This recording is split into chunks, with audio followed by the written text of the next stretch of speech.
Selamat datang. Di depan saya ada Infinix Hot 50 Pro, dan hari ini saya akan menunjukkan kepada Anda bagaimana kita bisa melalui proses pengaturan perangkat ini. Jadi ketika Anda menyalakannya untuk pertama kali, perangkat ini akan menampilkan layar yang sama seperti yang Anda lihat di sini, di mana Anda bisa memilih bahasa yang diinginkan. Sekarang untuk saya sudah terpilih bahasa Inggris, yang memang bahasa yang ingin saya gunakan.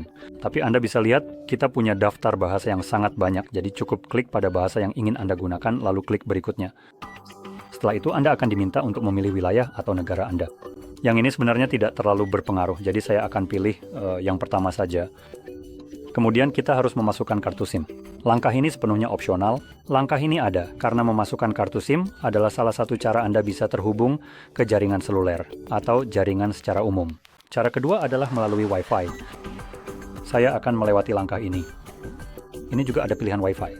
Sekarang, jika saya melewati kedua langkah itu, halaman login Google tidak akan muncul selama proses pengaturan. Tanggal dan waktu mungkin tidak diatur dengan benar, dan selain itu, saya juga tidak akan bisa memulihkan aplikasi dan data dari cadangan cloud. Semua ini bisa diubah nanti setelah proses pengaturan selesai, cukup dengan terhubung ke jaringan apapun atau memasukkan kartu SIM, lalu masuk ke pengaturan dan mengubah apapun yang ingin Anda ubah. Sekarang di sini kita punya hal-hal seperti perjanjian pengguna dan layanan. Jadi kita punya syarat penggunaan dan kebijakan privasi. Bergabung dengan pengalaman pengguna. Tidak, setidaknya kita akan membatalkan pilihan yang itu. Kita tidak perlu menyetujui apapun yang tidak diwajibkan, yang mana saya juga tidak menyarankan untuk menyetujuinya. Jika tidak diwajibkan, maka batalkan saja pilihannya. Identifikasi nomor tidak dikenal.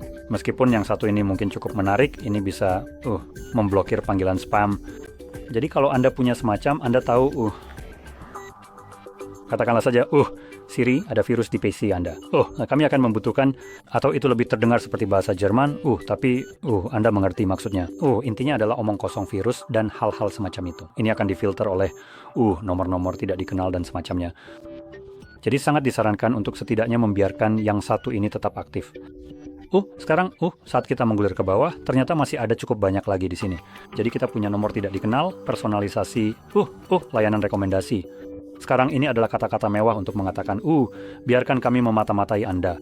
Jadi tidak terima kasih. Kamu tidak akan mempersonalisasi iklan, dan hal-hal semacam itu. Layanan seperti yang kamu sebut, berdasarkan apa yang saya minati dan apa yang saya cari. Lalu kita punya layanan pembaruan otomatis. Ini cara yang agak mewah, tapi opsi ini hanya akan memperbarui perangkatmu secara otomatis jika ada pembaruan baru. Itu sepenuhnya terserah kamu apakah ingin mengaktifkan ini atau tidak. Saya akan membiarkannya seperti ini. Dan entah kenapa, saya tidak bisa lanjut. Jadi apa yang perlu saya pilih?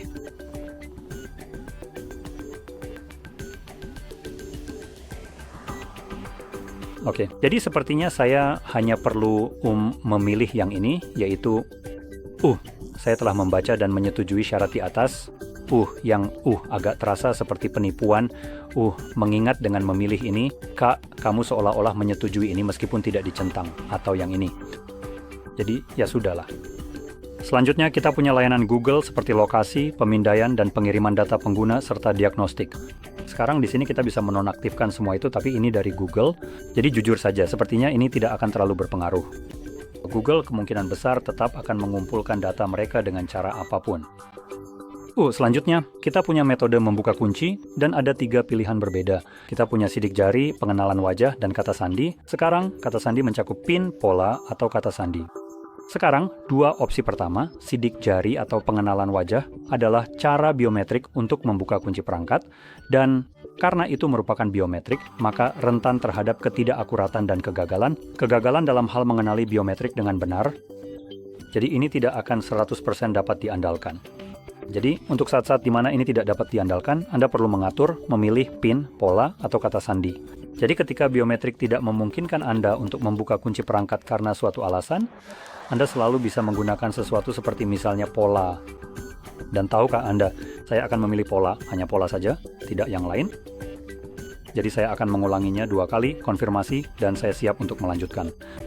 Selanjutnya, kita punya Mobile Cloner.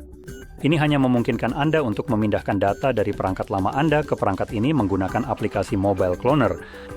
Ini adalah cara yang sangat sederhana untuk mentransfer semua yang Anda miliki di perangkat Anda, maksudnya perangkat lama, seperti riwayat panggilan, pesan, dan sebagainya. Jadi sangat saya rekomendasikan jika Anda ingin pada dasarnya mengembalikan data ke sini. Jika tidak, Anda bisa langsung pilih lewati. Setelah itu, Anda bisa mengubah gaya navigasi Anda. Kita punya tombol dan gestur. Pilih saja yang Anda sukai. Saya sendiri lebih suka gestur, jadi itu yang akan saya pilih. Nah, seperti itu. Lalu kita bisa pilih berikutnya. Dan sepertinya ini menyelesaikan proses pengaturan. Dan selesai. Jadi jika Anda merasa ini sangat membantu, jangan lupa untuk like, subscribe, dan terima kasih sudah menonton.